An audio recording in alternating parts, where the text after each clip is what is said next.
Hello guys.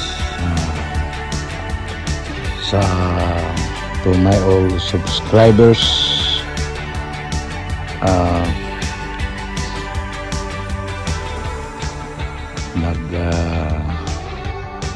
tanom na sad ko kalabasa guys, but this time wala na nako tong gibutang og container, direct to the soil na ako ni. So wala na po makontrol ang mga grasses ato guys. So ako mga din samtang nagtanom ko og saging na limpyo man ni aning di na to ni kuan ang sagbot kay wa man ko mag herbicides. Kita na to guys, muna ni ang sitwasyon sa kong ipananom ng saging. Ako rin nagpanggida ni guys, hinay o tanom. So buhi na. So few months kini gwapo na ni tanawon dere, malumbay ang saging dere. Karon saba nga saging ni guys nga akong ipang tanom. Gagmato rin sa Cardaba. So muna akong mga kuan dibutang na ko butang na to interspecies kay 3 meters.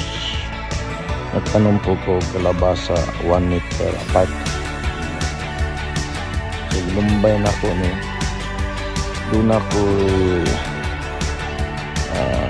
nagulang kalabasa mo to akong source sa mga seeds muna na siya.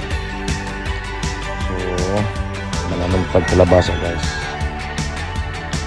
So ito muna ako. So daghang kay akong mga akong gitang buhat dere ug makita gyud nato limpyo netong miagi guys, limpyo tungod ani iyon makontrol ang sagbot maning don't herbicide sa ni ba nahuna nako gagmay pa man akong saging. So ang cost na to dako ang cost na to guys, no? So the same time pila ka bulan na ni puta sa akong mga kalabasa ni daghang kay siya guys. So sa isa ka lumbay siya paingon dito nakatanam ko pila ka hills ni siguro mga 50 hills taman dito.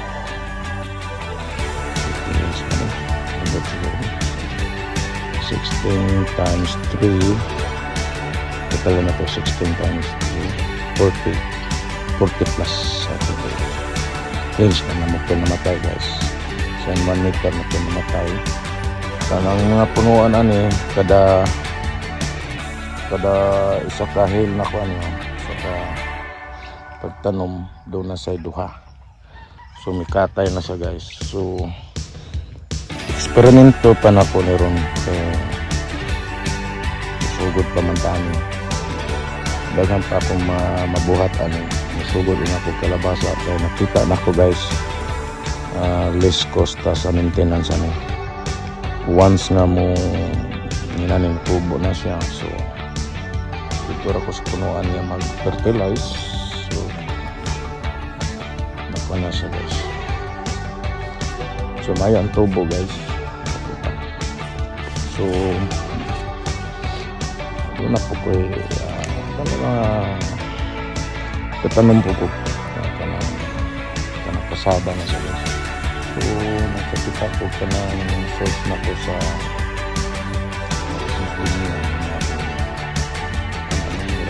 siguro na guys. For lato na nato na isa katuig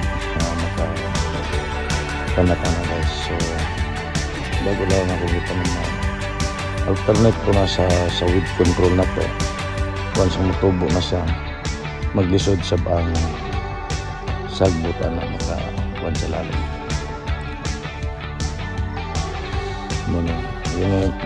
Gisunod na ko na siya guys. So bago pa ako nag-fertilize sa kadto may una.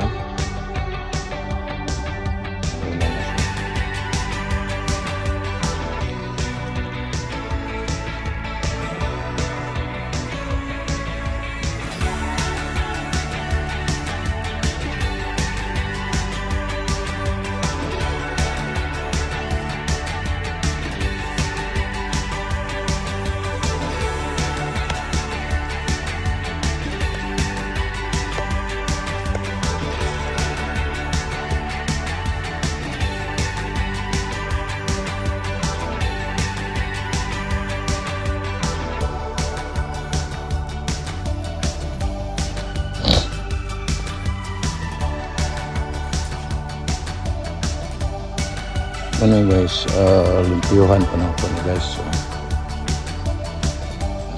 limpiyuhan ang punuan. So, gita niya siya sagbot.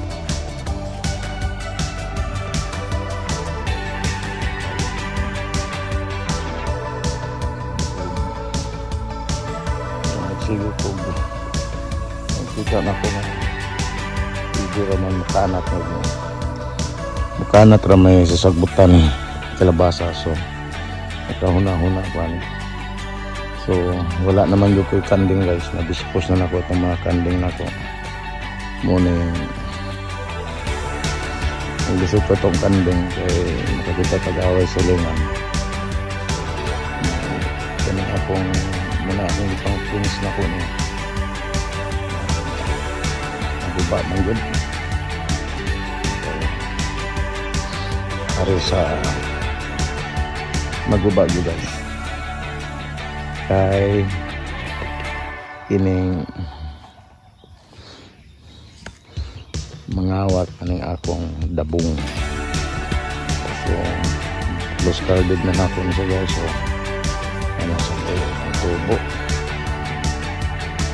so guys nagkadako na siya. So nakita na ko in the future. Minsan din gidako na ng giant asper variety. Ano siya, giant asper variety. Wala ni siya ka 4 years pa ni siya guys, 4 years. Kaya gitanom na ko ni guys katong pag-retire na ko 2020. Almost 4 years na. Imagine 4 years na siya. Naka-harvest na ko guys. Ipang-harvest na lang ako pang una nilang mikubo para po ganito na ko sa pangkain.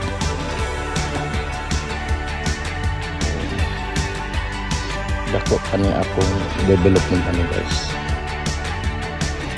Arita sa guys. Dirita. Kita na ko ang palibot na ko dari. So na ako dari sa linya sa today Sunday man, September 22.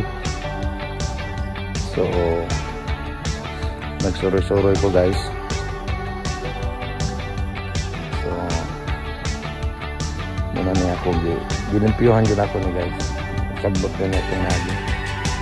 So pag wala na ako, skanding na ako, hinahinay ko, giburas ka ako,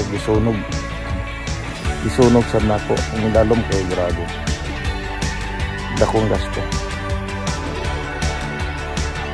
So gusto pa ko ano ni guys. So nahawan-hawan na niya akong mobile to start ni ganda rin kanyang palit ko sa awang cottage kanyang area sa atbang tabok suba ko hapamana aduna ko na 1 hectare kapin makanan lang sa suba niya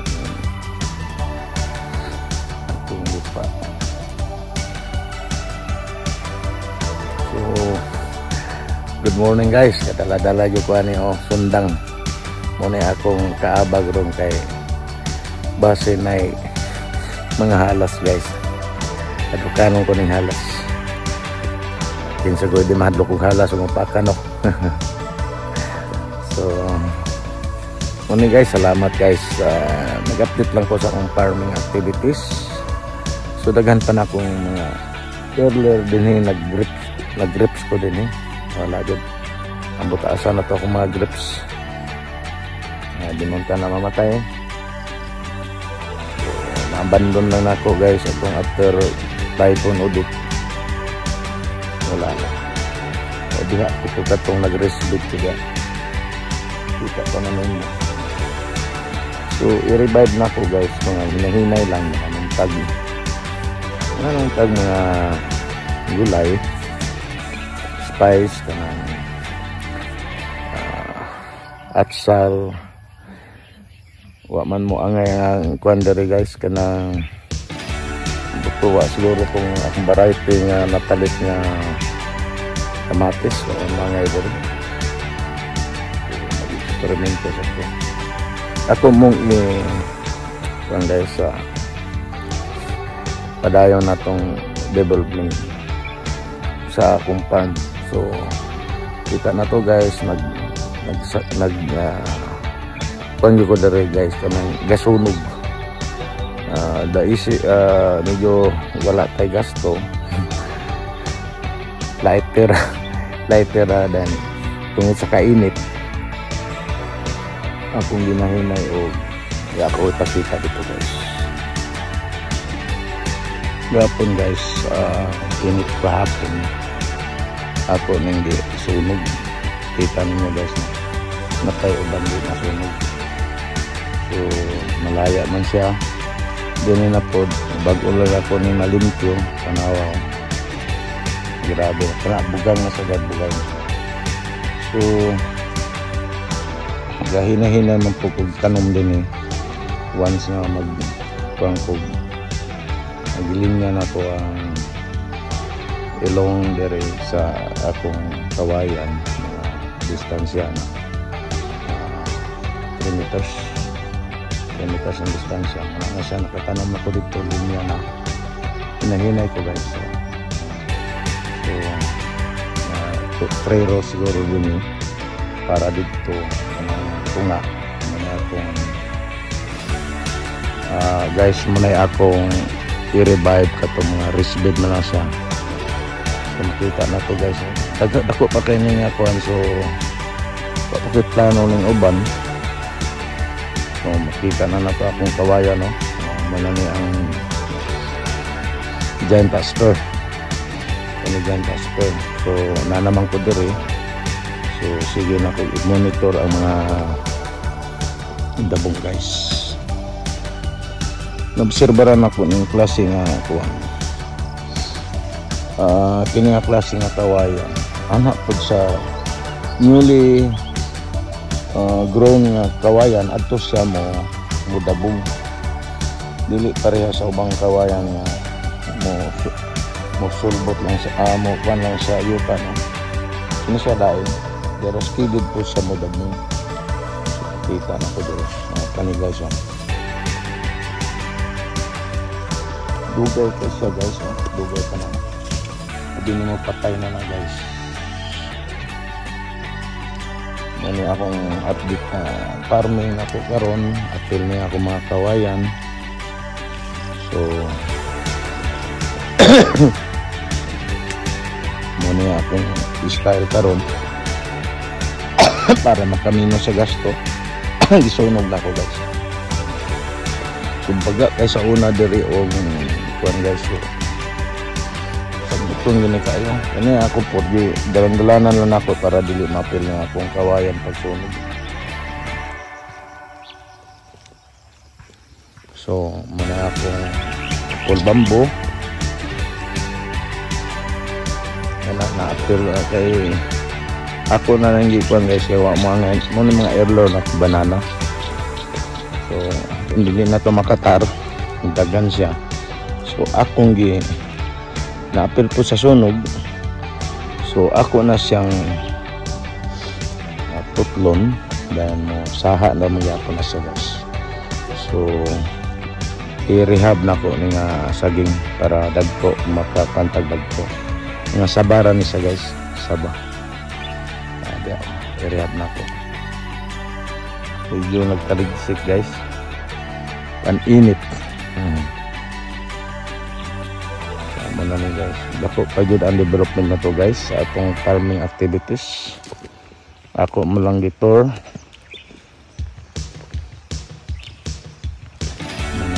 Dinhi ang goat house na ko sa una guys. Guba sa Baguio. Remnant sa ang goat house. Una na ko nga goat house.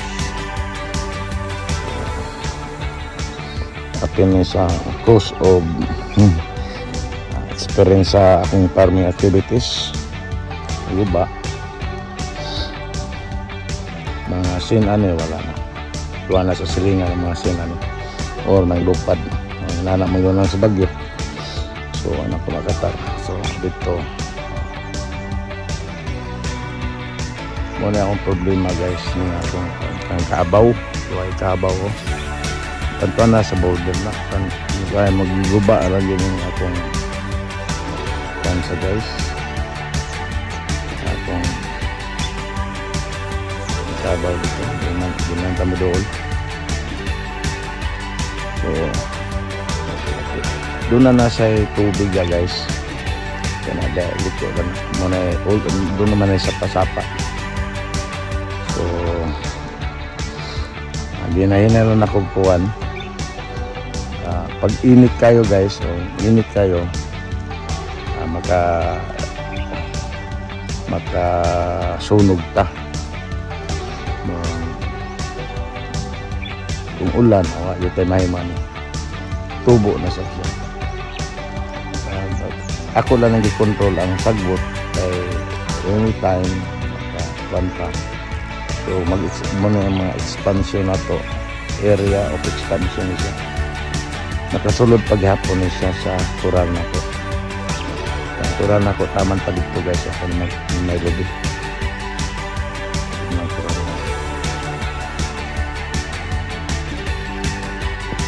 Ang suba tabok na sa suba ako ang paghapon. Tanawa guys, kaya kabaw dito guys. Wala nyo sila kuwan. Ako yung nagasto sa kural. Sila po yung magtugway sila mga wala yung mga bastos na po silingan, di mananghig. Ilan na lang kuwan. Murag kuwan ba kaya ng mga baka. Doon ako yung mga tanom dyan guys, ng mga fruit trees. Dako ko gasto ito. Wala din. Nagsagingan po ko da sa una guys. Wag hapon. Kaya sabon. Nagani ko yung mga kahoy anang di tanong sa gilid. Itong kamagong kamagong hindi na makaon sa mga. So silingan ako guys. Paano sa kabaw usap po ni sa badlungon akong silingan. Kasabot siguro nga akong gikwento yung isip kaya ang kabaw. So yung bukot lang din sa akong puso ng awa man yun sana kayo sana nabos-bos mo agi-agian ka na lang ako gikuhan kaya wala naman ko'y kanding. So at least show borderline lang ng may makasulod nga kander dahil ng story.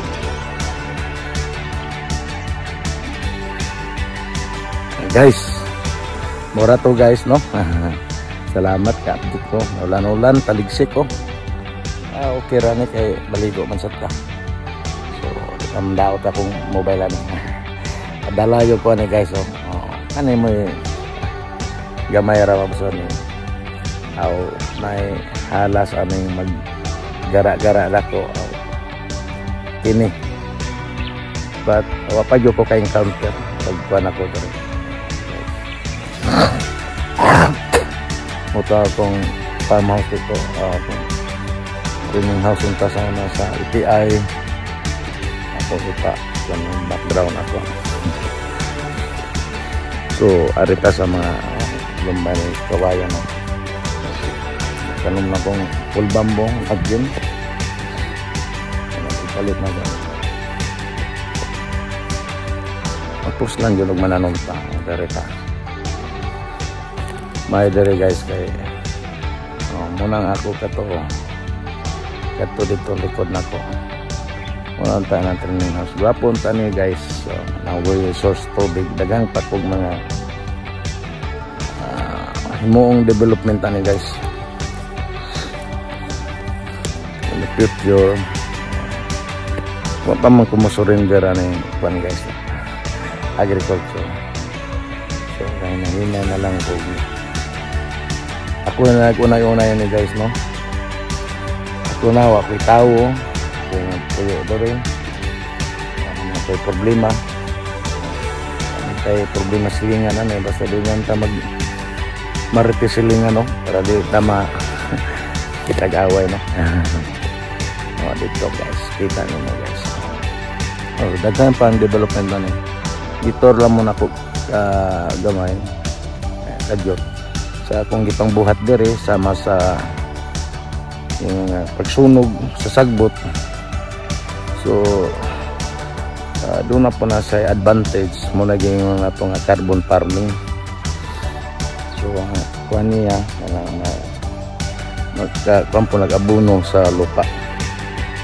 So sanlagon pa mga ng lupa guys, no.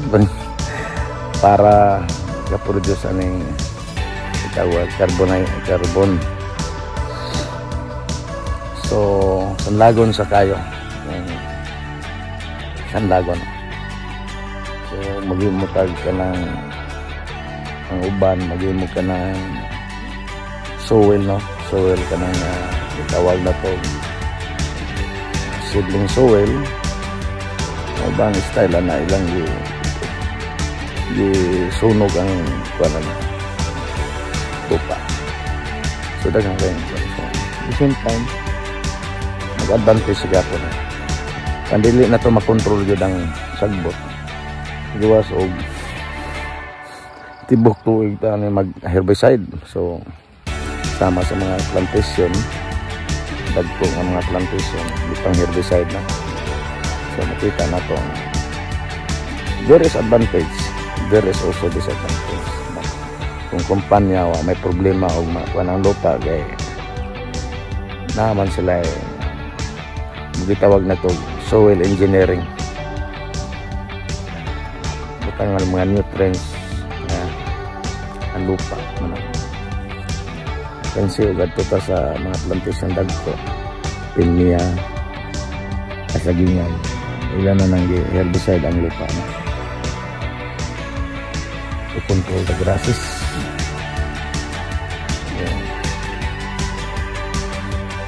Hoping so sa akong pagpuyo dere guys. Abot pa tagdugay ko dito, bata pa man ta guys, no. At 61 running to 62. Ito bata ko guys, no. Abot nga na akong mama 89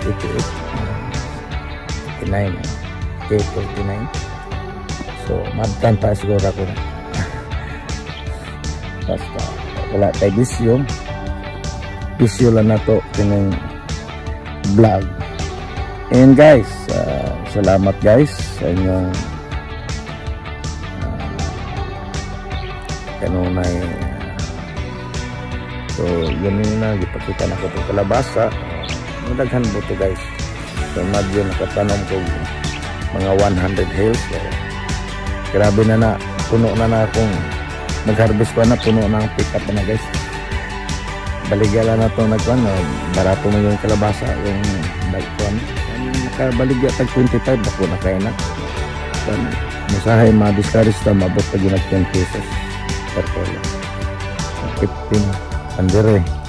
Mamay nananom, baligya na ako 25. Mangkoy kompetensya dari guys. So, one of my idea, kaning kalabasa po, gwapo. So, dili kayo mintinon ba? Grabe ang kwan. Kanay pong melon, grabe ka maintenance kayo. So, kalabasa ko na, bahalag barato. So, salamat guys sa inyong sigig sa Tagalog, subaybay sa yugto ng buhay dito. Guys, so happy farming for the September 22, 2024. It's Sunday guys. after a few hours muli na sa po guys. Pagkasayo karon almost 7 na. And God, our God bless us all.